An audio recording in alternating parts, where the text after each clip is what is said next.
ranah politik, ada sebuah upaya untuk membatasi karbon dan menanggapi perubahan iklim baik dalam jangka pendek maupun panjang. Lalu di sini yang terakhir ada yang namanya Kesepakatan Paris atau Paris Agreement. Merupakan kesepakatan internasional sebagai komitmen bersama dunia untuk memerangi perubahan iklim. Nah, di sini kalau tadi pada protokol Kyoto itu hanya berlaku untuk negara-negara industri. Kalau kesepakatan Paris ini seluruh negara berkomitmen, jadi tanpa terkecuali, nggak hanya negara industri. Jadi seluruh negara berkomitmen menjaga ambang batas kenaikan suhu bumi di bawah 2 derajat Celcius, bahkan kalau bisa hingga mencapai 1,5 derajat Celcius saja. Oke? Berikutnya kita ke dampak pemanasan global. Yang pertama adalah hujan asam. Hujan asam merupakan hujan dengan pH kurang dari 5,7, jadi pH-nya asam ya, yang disebabkan oleh gas karbon dioksida atau CO2, gas nitrogen dioksida atau NO2, dan gas belerang dioksida atau SO2 yang bereaksi dengan air, membentuk asam karbonat atau H2CO3, asam nitrat atau HNO3, dan asam sulfat atau H2SO4.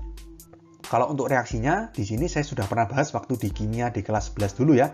Jadi CO2 ditambah H2O jadinya H2CO3. NO2 ditambah H2O menjadi HNO3. SO2 ditambah H2O menjadi H2SO4. Makanya itu air hujan yang turun bercampur dengan gas-gas CO2, NO2, dan SO2 yang berada di udara akan menghasilkan asam. Sehingga yang turun bukan H2O tapi H2CO3, HNO3, dan H2SO4. Jadi bisa kalian bayangkan.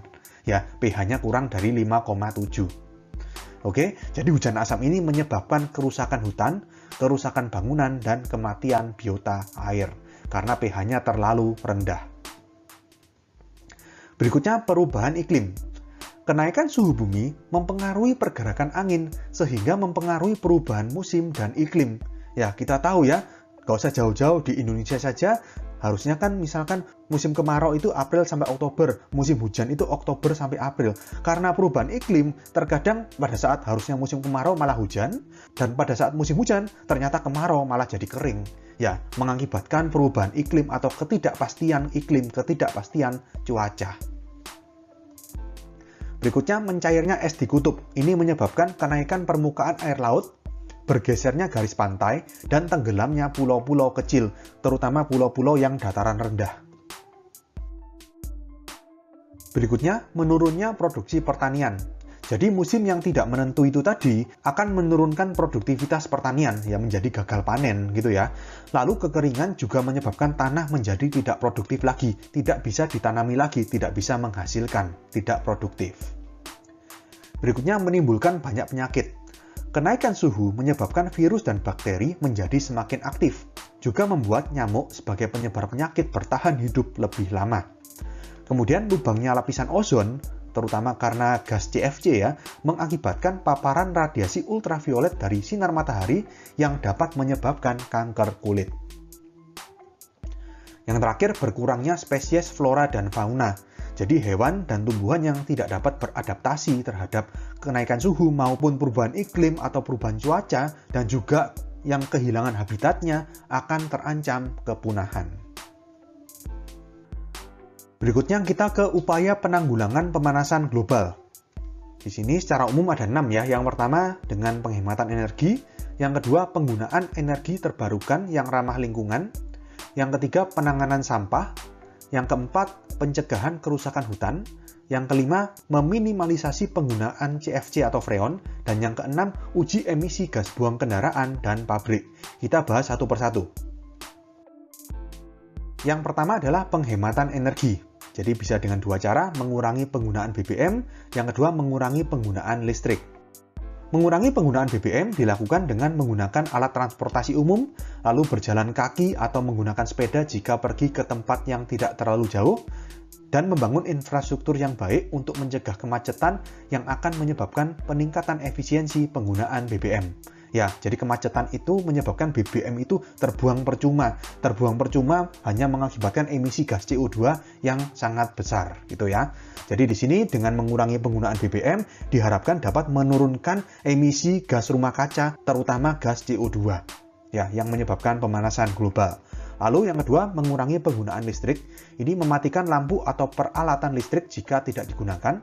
mengeringkan padi dan mengawetkan makanan dengan menjemur di bawah sinar matahari, dan mendesain rumah atau perkantoran yang ventilasi atau pencahayaannya baik untuk mengurangi penggunaan pendingin ruangan atau AC dan lampu. Dengan mengurangi penggunaan listrik, maka kita tahu di Indonesia terutama ya, pembangkit listrik itu masih dari sumber-sumber yang konvensional, masih dari bahan bakar fosil. Kalau misalkan penggunaan listrik berkurang, maka penggunaan bahan bakar fosil itu juga berkurang. Sehingga emisi gas CO2 yang dihasilkan dari pembakaran bahan bakar tersebut juga akan berkurang. Ya, emisi gas CO2-nya berkurang, dapat meminimalkan terjadinya pemanasan global. Yang kedua adalah penggunaan energi terbarukan yang ramah lingkungan. Contohnya di sini energi air ya, menggunakan pembangkit listrik tenaga air. Ini kan ramah lingkungan, nggak ada emisi gas buang CO2-nya itu ya. Kemudian energi matahari atau solar panel, solar cell gitu ya. Lalu energi angin, menggunakan kincir angin. Energi panas bumi, listrik dihasilkan dari panas bumi. Lalu energi laut, menggunakan pasang surut air laut atau gelombang air laut untuk menghasilkan energi. Dan yang terakhir, menggunakan energi nuklir. Ini juga relatif ramah lingkungan. Berikutnya adalah penanganan sampah. Jadi kita tahu sampah itu berkontribusi terhadap pemanasan global karena pembusukan sampah, terutama sampah-sampah organik, itu dapat menyebabkan peningkatan emisi gas rumah kaca, yaitu gas metana atau CH4. Oke, jadi penanganan sampah itu dapat dilakukan dengan 10 R. R yang pertama adalah reduce atau mengurangi. Mengurangi apa? Ya mengurangi sampah. Contohnya misalkan kalau kita yang bisa kita lakukan itu jangan membeli makanan, sayur-sayuran atau buah-buahan yang berlebihan. Karena makanan, sayuran, buah-buahan itu cepat sekali busuk. Karena kalau misalkan kita nggak bisa menghabiskan makanan, sayuran atau buah-buahan itu terlanjur busuk, maka akan terbuang menjadi sampah. Oke? Berikutnya reuse, ini menggunakan kembali. Jadi sebisa mungkin jangan pakai barang-barang yang sekali buang, sekali buang. Beralihlah ke barang-barang yang bisa dipakai berkali-kali, digunakan kembali, reuse gitu ya, untuk mengurangi jumlah sampah. Kemudian recycle, ini mendaur ulang. Ini terutama untuk sampah-sampah plastik ya. Jadi plastik bisa didaur ulang untuk dipakai kembali.